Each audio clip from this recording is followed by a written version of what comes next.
નમસ્કાર દર્શક મિત્રો, હું જયશ્રી પરીખ આજના રાશિ ચક્ર કાર્યક્રમમાં આપનું સ્વાગત કરું છું. પ્રાચીન જ્યોતિષ શાસ્ત્રની એ વિદ્યા છે જેના દ્વારા વિવિધ સમયગાળાઓની આગાહી કરવામાં આવે છે. જ્યાં દૈનિક રાશિફળ દૈનિક ઘટનાઓની આગાહી કરે છે, ત્યાં આજે સાપ્તાહિક, માસિક અને વાર્ષિક રાશિફળમાં અનુક્રમે અઠવાડિયા, મહિના અને વર્ષ માટે ફલાદેશ આપવામાં આવે છે. ખાસ કરીને આજનું રાશિફળ તમને જણાવશે કે આજના દિવસમાં તમારે કઈ વાત પર વધારે ધ્યાન આપવું જોઈએ અને કઈ વસ્તુ ટાળવી જોઈએ. શું આજે તમને પ્રગતિના માર્ગે લઈ જશે અને શું તમારી સામે અવરોધો ઉભા કરી શકે છે? તો આવો જોઈએ કે શું કહે છે આજે તમારા તારાઓ. આજે કાર્યક્ષેત્રમાં કેટલીક અડચણો આવી શકે છે. રાજનીતિના ક્ષેત્રમાં થોડી પરેશાની રહેશે. વેપારમાં નવી યોજનાઓ બની શકે છે. મહિલાઓ ખરીદીમાં ખુશીથી વધુ સમય પસાર કરશે. પરિવારના કોઈ વરિષ્ઠ સભ્યની મદદથી અધૂરા કામ પૂરા થશે. નોકરિયાત વર્ગને લાભ થશે. કોઈએ જે કહ્યું છે તેનાથી વિચલિત થશો નહીં. સંતાનો સાથે આનંદપૂર્વક સમય પસાર થશે. નોકરીમાં ટ્રાન્સફરનો સંયોગ છે. આજે તમને સરકારમાં કોઈ ઉચ્ચ હોદ્દેદાર વ્યક્તિ તરફથી સહયોગ અને સાથીદારી મળશે. કોઈ અધૂરું કામ પૂરું થવાથી મનમાં ઉત્સાહ અને ઉમંગ વધશે. રોજગારની શોધમાં ભટકતા લોકોને શહેરથી દૂર જવું પડી શકે છે. તમને કોઈ સામાજિક કાર્ય માટે ઈચ્છા થઈ શકે છે. વાહનની સુવિધામાં વધારો થશે. સંતાનની જવાબદારીઓ પૂરી થશે. નોકરીમાં તમને ઉચ્ચ અધિકારીઓની નિકટતાનો લાભ મળશે. તમને રાજ્ય કક્ષાનું પદ અથવા સન્માન મળી શકે છે. સમાજમાં માન પ્રતિષ્ઠા વધશે. આજે તમને નોકરીમાં ઉચ્ચ અધિકારીઓનું માર્ગદર્શન મળશે. તમે કોઈ ખાસ વ્યક્તિ સાથે મુલાકાત કરી શકો છો. કાર્યક્ષેત્રમાં સખત મહેનત કરવા છતાં પરિણામ તે પ્રમાણમાં નહીં મળે. વ્યવસાયમાં સમયસર કામ કરો. કોઈના દ્વારા ગેરમાર્ગે દોરશો નહીં. સામાજિક કાર્યોમાં સંયમથી વર્તો. વિરોધી પક્ષો તમને અપમાનિત કરવાનો પ્રયાસ કરી શકે છે. મહત્વના કામોમાં આવતા અવરોધો સત્તામાં રહેલા કોઈની મદદથી દૂર થશે. રોજગારની શોધમાં તમારે ઘરથી દૂર જવું પડી શકે છે. આજે નોકરીમાં ઉચ્ચ અધિકારીઓ સાથે બિનજરૂરી દલીલબાજી થઈ શકે છે. તમારી વાણી અને ગુસ્સા પર નિયંત્રણ રાખો. રાજકીય ક્ષેત્રે અપેક્ષિત જનસમર્થન ન મળવાને કારણે આજે તમે થોડા દુઃખી રહેશો. કાર્યક્ષેત્ર સાથે જોડાયેલા લોકો માટે વેપારમાં લાભ અને પ્રગતિની સંભાવના રહેશે. નોકરીના ક્ષેત્રમાં રોકાયેલા લોકોને તેમની મહેનતનું ફળ મળશે. મનમાં સંતોષ વધશે. સંબંધીઓ અને નજીકના મિત્રોના સહયોગથી કાર્યક્ષેત્રમાં મુશ્કેલીઓ ઓછી થશે.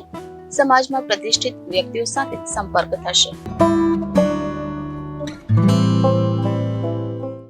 આજે તમને રાજનૈતિક ક્ષેત્રે કોઈ ખાસ વ્યક્તિનું માર્ગદર્શન અને સાથ મળશે. નોકરીમાં તમારા કામની સાથે તમને કેટલીક મહત્વપૂર્ણ જવાબદારી મળી શકે છે, જેના કારણે રાજકીય ક્ષેત્રે પ્રભાવ વધશે. બૌદ્ધિક કાર્યમાં તમને નોંધપાત્ર સફળતા મળશે. નવા ઉદ્યોગ અથવા વ્યવસાયમાં અપેક્ષિત વિકાસ અને પ્રગતિ પ્રાપ્ત થશે. લાંબા અંતરની યાત્રા અથવા રાજ્યની યાત્રા પર જવાની શક્યતાઓ બનશે. દુશ્મનો તમારી સાથે સ્પર્ધાની ભાવનાથી વર્તશે.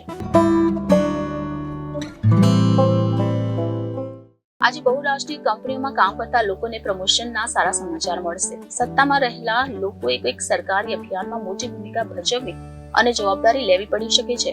વેપાર ક્ષેત્રે સંકળાયેલા લોકોને ઉતાર ચઢાવનો સામનો કરવો પડશે. આજીવિકાના ક્ષેત્રમાં રોકાયેલા લોકોએ તેમના સાથીદારો સાથે વધુ સંકલન બનાવવાની જરૂર પડશે. કાળજી રાખજો. તમારા ગુસ્સા પર નિયંત્રણ રાખો. બેરોજગારોને નોકરીને લઈને થોડો તણાવનો સામનો કરવો પડશે.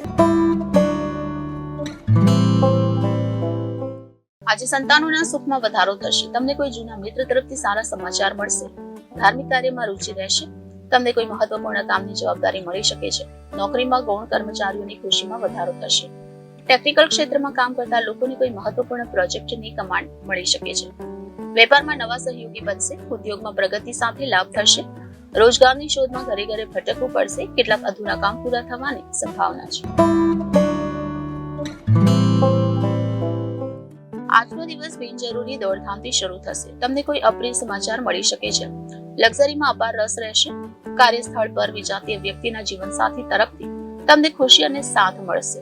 તમને કોઈ પ્રિય વ્યક્તિનો વિશેષ સહયોગ મળશે. વેપારમાં પ્રગતિનો માર્ગ મોકળો થશે. વિચારોને સકારાત્મક દિશા આપો. સમાજમાં માન પ્રતિષ્ઠા વધશે. તમારા વ્યક્તિત્વની સમસ્યાઓ હલ કરવાનો પ્રયાસ કરો. આજનો દિવસ ઉતાર ચઢાવથી ભરેલો રહેશે. કાર્યસ્થળ પર આવી કોઈ ઘટના બની શકે છે જેના કારણે તમને અચાનક આર્થિક લાભ થઈ શકે છે. બીજાના વિવાદમાં પડવાનું ટાળો. જો મામલો વધશે તો તમારે જેલ જવું પડી શકે છે. દારૂ પીધા પછી જોરશોરથી વાહન ન ચલાવો. અકસ્માત થઈ શકે છે. વાહન, જમીન અને મકાનની ખરીદી માટે યોજના બનાવવામાં આવશે. તમારી ધીરજ ઓછી થવા ન દો. તમારા ગુસ્સા પર નિયંત્રણ રાખો. સામેવાળાને તમારી નબળાઈ જાણવા ન દો. સારા મિત્રોનો વ્યવહાર સહકારપૂર્ણ રહેશે. આજનો દિવસ સામાન્ય લાભ અને પ્રગતિનો રહેશે. તમારી જરૂરિયાતોને વધુ પડતી ન થવા દો. સમાજમાં સન્માન અને પ્રતિષ્ઠા પ્રત્યે સભાન રહો. ગુપ્ત દુશ્મનો તમારી નબળાઈનો ફાયદો ઉઠાવવાનો પ્રયાસ કરશે. કાર્યક્ષેત્રમાં વધુ મહેનત કરવી પડશે. તમારા સહકર્મીઓ સાથે તાલમેળ જાળવી રાખવાની જરૂર પડશે. આજીવિકાના ક્ષેત્રમાં કાર્યક્ષેત્ર પ્રત્યે વધુ સાવધાની રાખો. વ્યાપારી લોકોની વ્યાપારિક સ્થિતિ સામાન્ય રહેશે. આજે આવકના નવા સ્ત્રોત ખુલશે. કોઈ વ્યવસાયિક યોજના પૂર્ણ થવાની સંભાવના છે. બેરોજગારોને રોજગાર મળશે. વિદેશ સેવા સાથે જોડાયેલા લોકોને લાભ કે સન્માન મળશે. કોઈ પ્રિય વ્યક્તિ દૂર દેશમાંથી ઘરે પહોંચશે. રાજકારણમાં નવા પ્રયોગો ફાયદાકારક સાબિત થશે. નવા મિત્રો વેપારમાં ફાયદાકારક સાબિત થશે. પરિવારમાં કેટલાક શુભ કાર્ય પૂરા થશે. પારિવારિક સુખમાં વધારો થશે. રમતગમતની સ્પર્ધાઓમાં તમને સફળતા અને સન્માન મળશે. તમને કોઈ ખાસ વ્યક્તિનો સહયોગ અને સાથ મળશે. તમને સાસરિયાઓ તરફથી આર્થિક મદદ મળી શકે છે. આજે નોકરી મળવાના ચાન્સ રહેશે. તમને કોઈ પ્રિય વ્યક્તિ તરફથી સારા સમાચાર મળશે. મિત્રો સાથે સારો સમય પસાર થશે. કાર્યક્ષેત્રમાં ઉચ્ચ અધિકારીઓ સાથે નિકટતા વધશે. રાજકીય પદ અને પ્રતિષ્ઠામાં વધારો થશે. તમને કોઈ શુભ પ્રસંગમાં ભાગ લેવાનું આમંત્રણ મળશે. કેટલાક નવા મહત્વપૂર્ણ કાર્યની જવાબદારી મળવાથી કાર્યક્ષેત્રમાં માન પ્રતિષ્ઠા વધશે. વેપારમાં નવા સહયોગી બનશે. સંગીત ક્ષેત્ર સાથે જોડાયેલા લોકોને નોંધપાત્ર સફળતા મળશે. વાહન ખરીદવાની જૂની ઈચ્છા પૂરી થશે. તો દર્શક મિત્રો, આ સાથે જ આજનો રાશિચક્ર કાર્યક્રમ અહીં સમાપ્ત થાય છે. આવતીકાલે આપણે ફરી આ જ સમય ફરી મળીશું. ત્યાં સુધી મને રજા આપશો અને જોતા રહેશો જનાદેશ ન્યૂઝ. નમસ્કાર.